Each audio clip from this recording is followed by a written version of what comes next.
Greetings and salutations. Today, we're going to take a crack at the Jurassic World Rebirth Tyrannosaurus Rex. Now, my initial reaction to seeing this T-Rex is, it's green. Basically the same colors as the buck. But not everyone sees that. The official render is more of a brownish gray, and the toys are unambiguously gray. With only this small amount of footage of the T-Rex, its coloration remains a pretty hotly debated issue. Marco created his own render, and I think I'll be using that as a guideline, but not an actual rule. Because it's already a dark grayish brown, we'll be using the Outhouse Chaos T-Rex as a base, and because it's what I have on hand. Based on the footage from the trailer, Marco designed a brand new Hammond collection replacement Tyrannosaurus head. This head features those elements that are unique to the Rebirth Tyrannosaurus Rex, like a large round scale at the back of the bottom jaw, like what we see on a green iguana. That scale is called the subtympanic shield, and it was also present on the Atrociraptors in Jurassic World Dominion. Now, let's get this party started. Another feature unique to the Rebirth Tyrannosaurus Rex is it has a somewhat spiky tail, covered in osteoderms.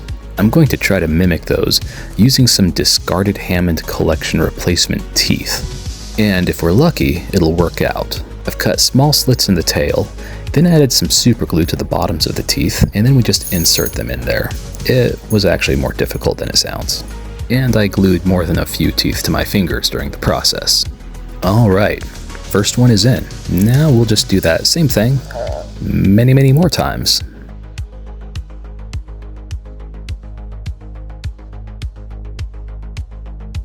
Alright, now that that's done, we'll go ahead and paint them to match the rest of the tail. Paint is a combination of burnt umber, pavement, and a little bit of English ivy green. I'm not sure how much this actually looks like the tail of the T-Rex from Rebirth, so I'm just going to invoke the rule of cool. Using that same dark grayish brown, we're going to go ahead and paint the head to match the rest of the figure. I'd just like this whole T-Rex to be one uniform color before I start in on the repaint in earnest. Another feature unique to the Rebirth T-Rex is a couple of scars on its left thigh. And we've already replaced the head and added osteoderms to the tail, so we may as well do the scars on the thigh too. So we're going to take a page out of Marco's book and summon the mosquitoes. God, that's annoying. Okay, mosquitoes banished. That's enough of that. Now that I've roughly ground out the shape of the scars on the thigh, I'm going to put some milliput on there, and we'll try to sculpt them and make them look pretty.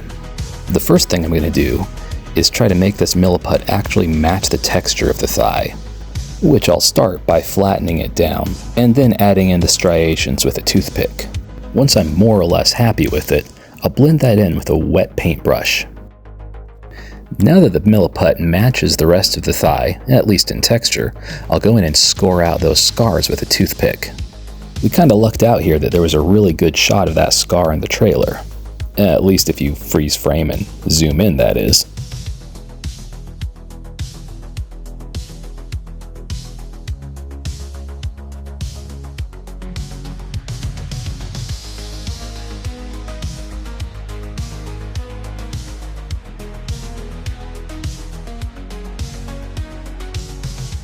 Right, we happy?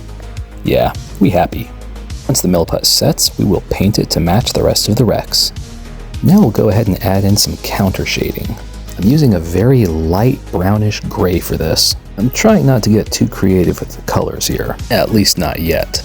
After we get further along with this repaint, then I'll go ahead and interpret the colors on the Rebirth T-Rex to the best of my ability and judgment. Although, fair warning, sometimes my judgment is questionable. I'm going to extend the counter shading all the way down the backs of the legs and the feet.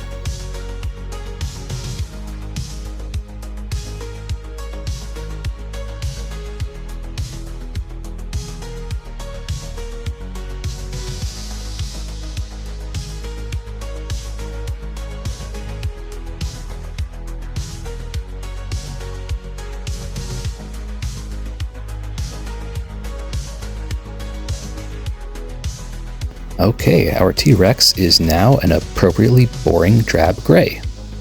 Let's make him a little bit less boring and add in some yellow highlights on the face and then also onto the back.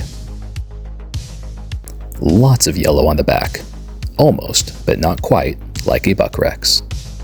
And we would be remiss if we did not also include the tail.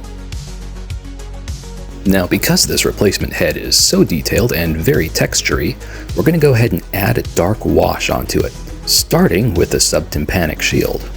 But we won't stop there. There's a lot of texture on this T-Rex's head and face that I'd like to highlight.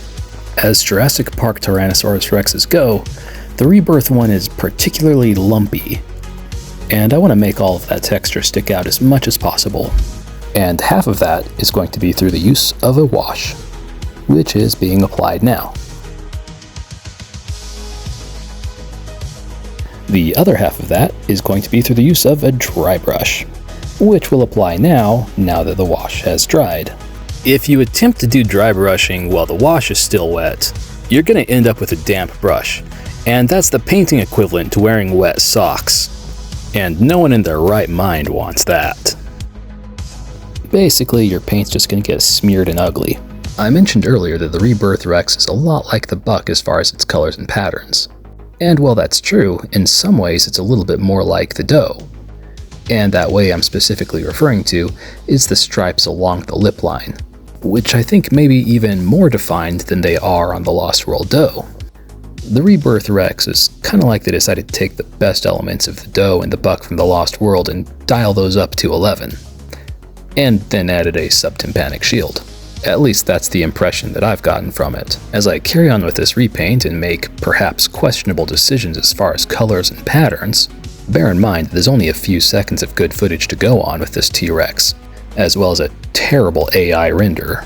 So after the movie releases and we get a better look at it, it may turn out to look quite different. But you know what? You do the best you can with what you've got.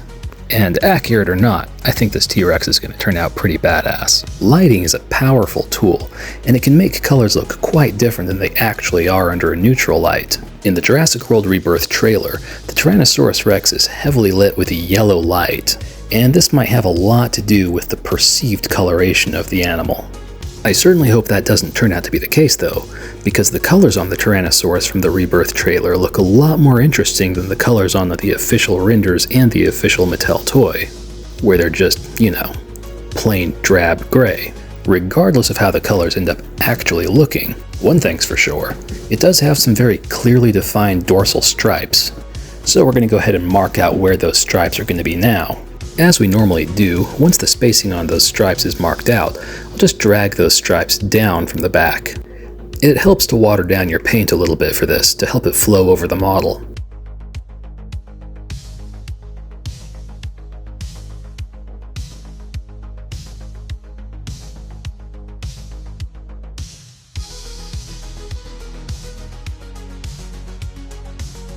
Once we finish one side of the dinosaur, we're going to go ahead and do the other. Even though you can only see the T-Rex's left side in the trailer, I kind of doubt that it's going to be a lopsided dinosaur. So, working under the assumption, with the limited information that we have, that the Jurassic World Rebirth Tyrannosaurus is not a lopsided dinosaur, we're just going to continue the stripes on the right side the same way that we did on the left. And we're going to have a nice symmetrical dinosaur. While we get a good view of its dorsal stripes in the trailer, we really don't get much look at its lower legs, since it's laying down in grass and everything. So when it comes to the patterning on the legs, we're really just going to have to take a wild-ass guess. And I feel like a good rule of thumb when you're not sure about patterns is, when in doubt, speckle it out.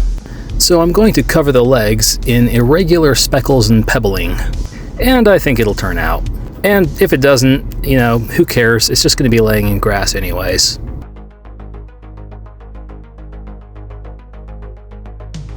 And whatever we do to one side, we are going to do to the other.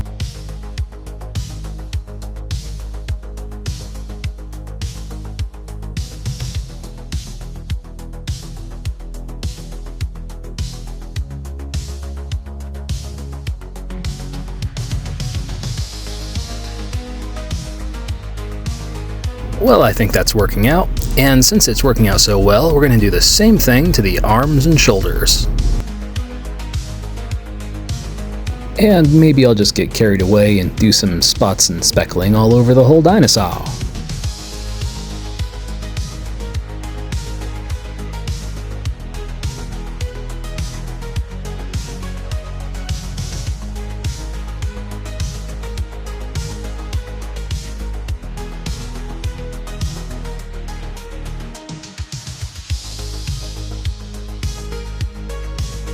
Not to be forgotten are the foot scoots, which we'll just paint black for now, and then we'll do some dry brushing over them later. Long after this black paint has dried, because we don't want our T-Rex to be wearing wet socks.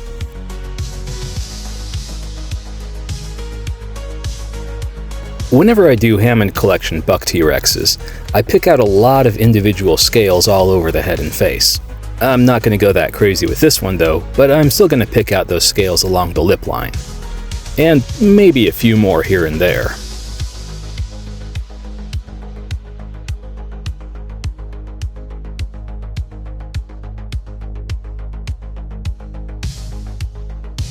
Speckle, speckle, speckle.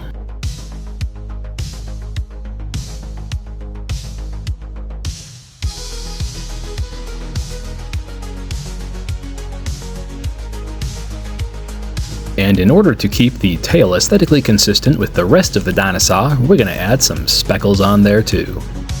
Now, as I do with most of my repaints, I'm going to go over those stripes with the airbrush, and that's just going to soften the edges and make them look a little bit more natural.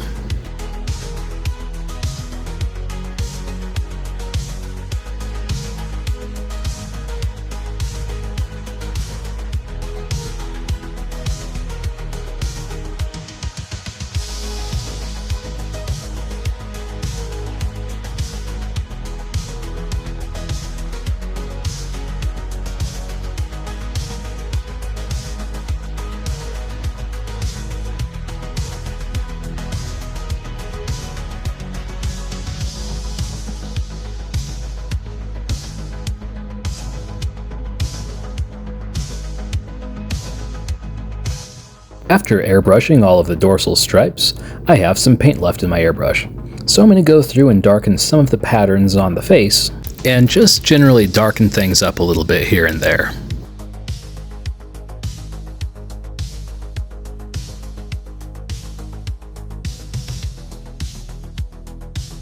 In order to color match this T-Rex as much as I can to the trailer, I'm going to give it a light dusting with some greenish gray from my airbrush. It's just a light dusting, so it won't obscure any of the patterns, and hopefully it'll make it just a little bit more accurate to what we see in the trailer. And given the limited amount of footage that we have of this T-Rex, I'm really curious how accurate this T-Rex is actually going to be. It appears quite green and yellow to me, but I know some people see it as being much more brown, and still others as quite gray.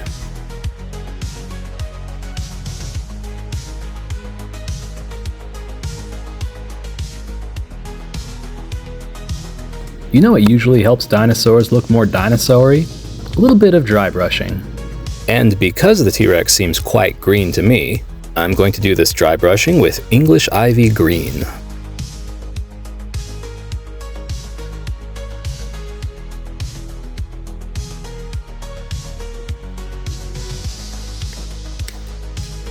You know what'll really make this subtympanic shield pop? A little bit of yellowish dry brushing. And hopefully also it's more accurate? I guess we'll find out after the movie releases. Well, I got so caught up dry brushing this T-Rex's head that, well, I almost forgot it had feet. We should probably do some dry brushing on those scoots. But we'll do it quickly, because time is valuable.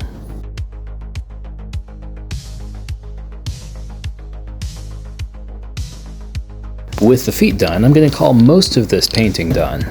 At least enough that I think it's safe enough that we can unmask the eyes.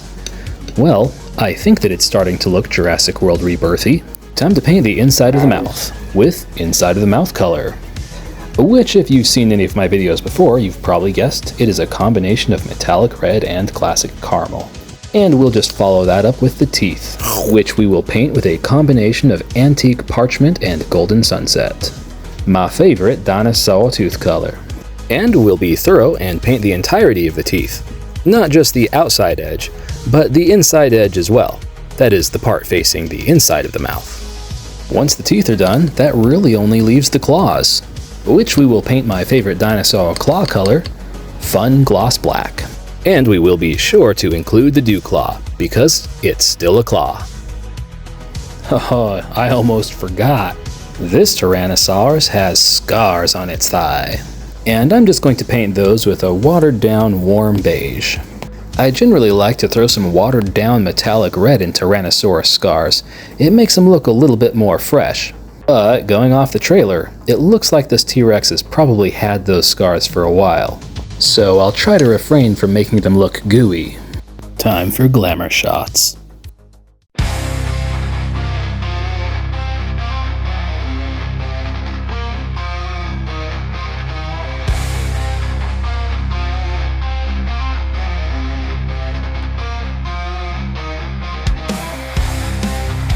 Oh yeah, I painted this guy too.